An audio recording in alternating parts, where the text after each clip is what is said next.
Hola, ¿qué tal? Mi nombre es Ruth Verónica Rodríguez Morales. Soy alumna de la Universidad IEXPRO.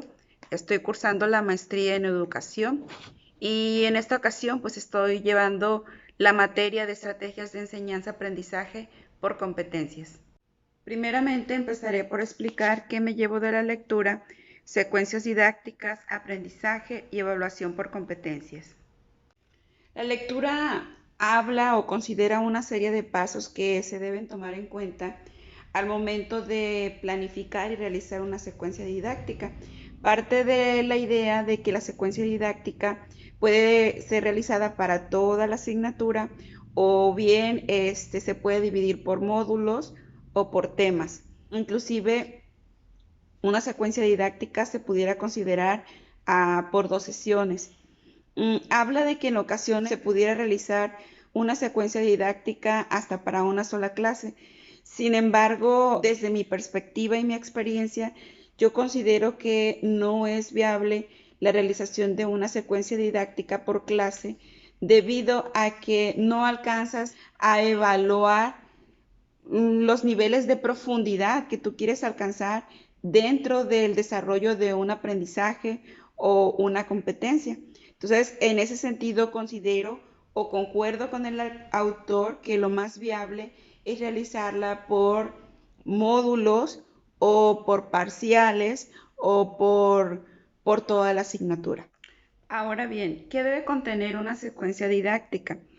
El autor señala algunos elementos fundamentales que constituyen la secuencia didáctica. Él parte de los datos de identificación, que no es otra cosa que el nombre del plantel, el nombre de la materia, el nombre del docente, los grupos en los cuales va a ser aplicada dicha secuencia didáctica y el periodo o la fecha de aplicación.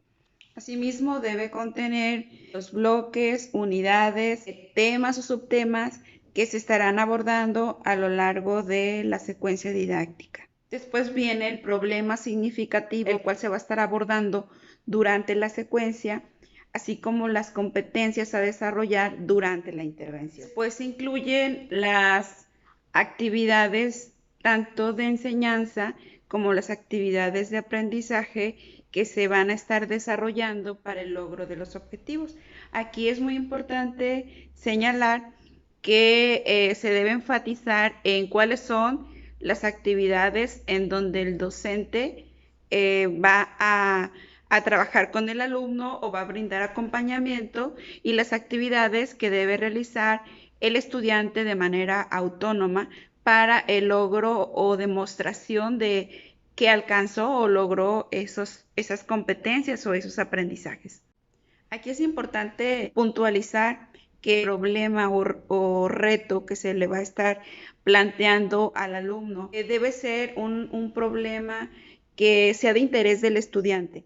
Por lo tanto, es importante que este problema sea elegido por el alumno de preferencia, ya que esto permitirá que el alumno se involucre en la actividad, que sea una actividad interesante, que sea una actividad que rete al alumno a encontrar la solución a dicha problemática. Debe estar acorde al contexto en el que el alumno se desenvuelve. Respecto a las competencias, el autor señala que es muy importante el definir adecuadamente la competencia, no confundir con una habilidad o una actitud.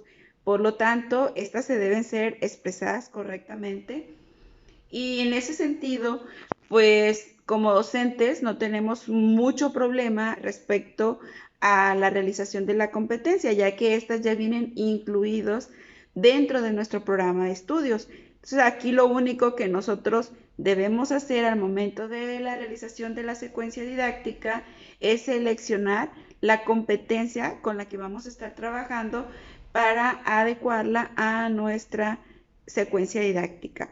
De igual manera, es importante señalar que dentro de las actividades de aprendizaje debemos considerar aquellas actividades en donde se involucre de manera activa al alumno.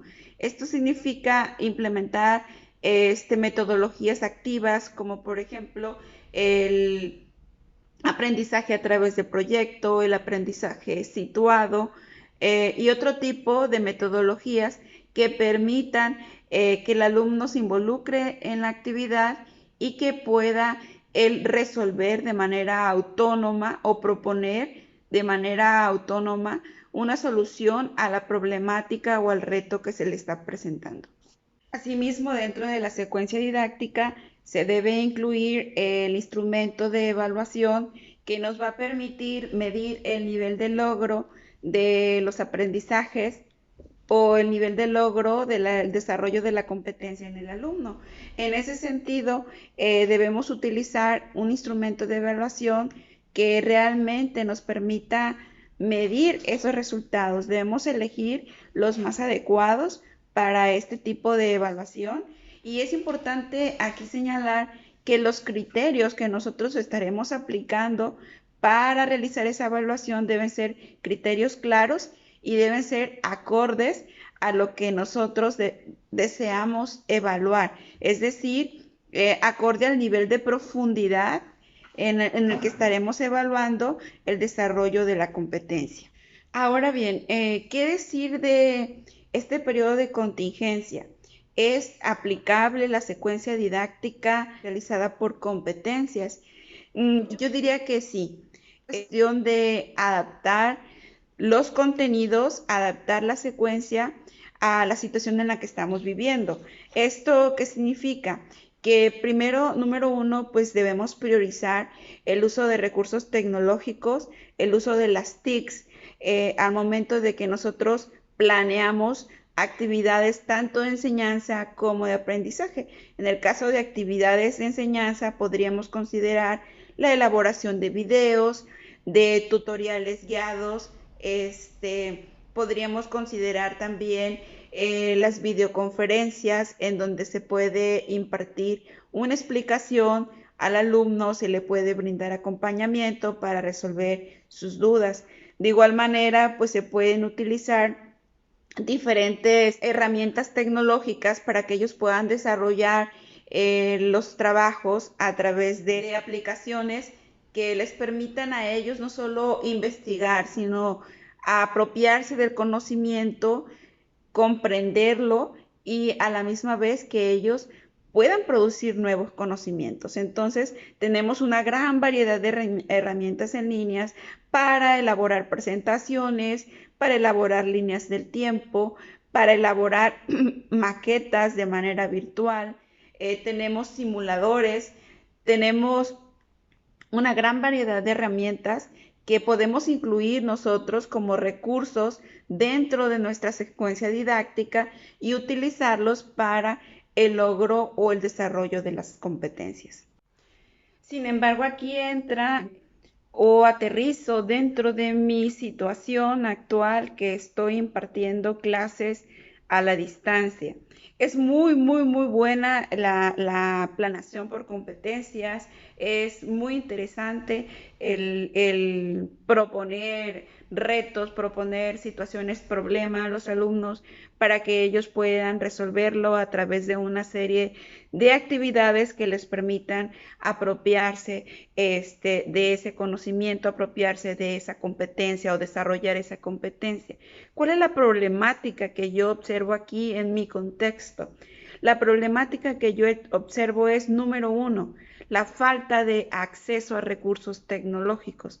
Esto es, mis estudiantes, aunque yo desarrolle una actividad en donde ellos van a hacer uso de la tecnología para apropiarse de ese conocimiento, lamentablemente no todos tienen el acceso a la tecnología. Número dos, muchos alumnos han tenido que, debido a la situación de la pandemia, debido a la situación económica que se vive en su hogar, han tenido que mudarse a otros lugares. Eso dificulta el poder tener una comunicación con el alumno, porque muchos de ellos se van a lugares en donde no existe una comunicación ni siquiera por teléfono, puesto que no hay señal en los lugares donde ellos se encuentran. O otro reto al que nos estamos enfrentando en nuestro plantel y yo como docente es que existe una apatía total por parte del alumno. ¿Por qué? porque se les ha manejado, ellos han escuchado que la Secretaría de Educación Pública está diciendo no van a reprobar a los alumnos.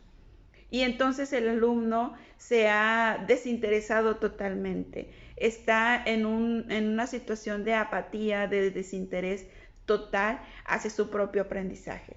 Entonces, aquí el punto es de que el alumno se resiste a cumplir con las actividades que se les han encomendado, con las actividades planteadas. En el caso de muchos alumnos, están tan acostumbrados al sistema tradicional de enseñanza, en donde ellos solo quieren realizar actividades que involucren el escribir en la libreta, el transcribir un texto, el transcribir algún concepto. Y no quieren ir más allá, no quieren utilizar su capacidad de pensar para resolver problemas. Entonces, en ese sentido también se observa una apatía muy grande cuando el docente intenta meterlo dentro de este proceso, motivarlo, porque el alumno no está acostumbrado a utilizar su capacidad de pensar para resolver problemas, su capacidad de análisis, su capacidad crítica se ve muy limitada. De igual manera, otra problemática que se está viviendo es que los padres de familia están exigiendo calificaciones de 10. Si bien un detalle muy interesante que yo observo y que he cuestionado en la forma como se implementa el modelo por competencias, es que el modelo por competencias está diseñado para ser evaluado de manera cualitativa, es decir, el nivel de logro que se alcanzó en el desarrollo de una competencia suficiente o un nivel excelente o bien un nivel insuficiente. Sin embargo, nuestro sistema educativo nos obliga a evaluarlos asignándoles una calificación cuantitativa, una calificación numérica. Entonces, si el alumno no cumple, si el alumno no trabaja, pues como docente les asignas una ponderación baja. Y aquí entra el padre de familia. El padre de familia en estos tiempos están exigiendo calificaciones de excelencia a los alumnos. Entonces, no permite la evaluación que se está llevando a cabo, no permite llevar a cabo una evaluación realmente por competencias. Simplemente se está valorando que el alumno entrega trabajos, que el alumno entrega actividades, pero es muy difícil valorar o evaluar el nivel de logro de esos aprendizajes. Entonces, ese es el principal obstáculo al cual yo me he enfrentado.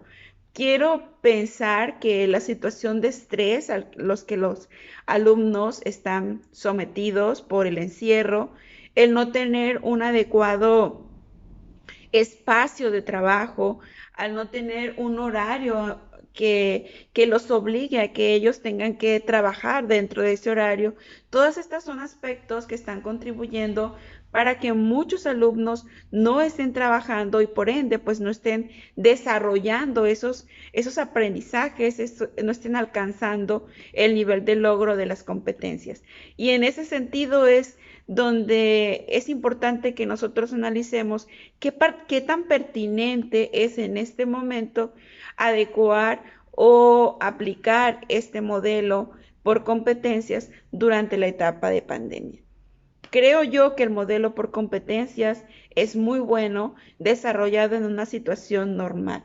Sin embargo, en la situación tan especial en la que estamos viviendo, creo yo que es momento de hacer una reflexión y determinar de qué manera podríamos adaptarnos a esta nueva situación que nos tocó vivir.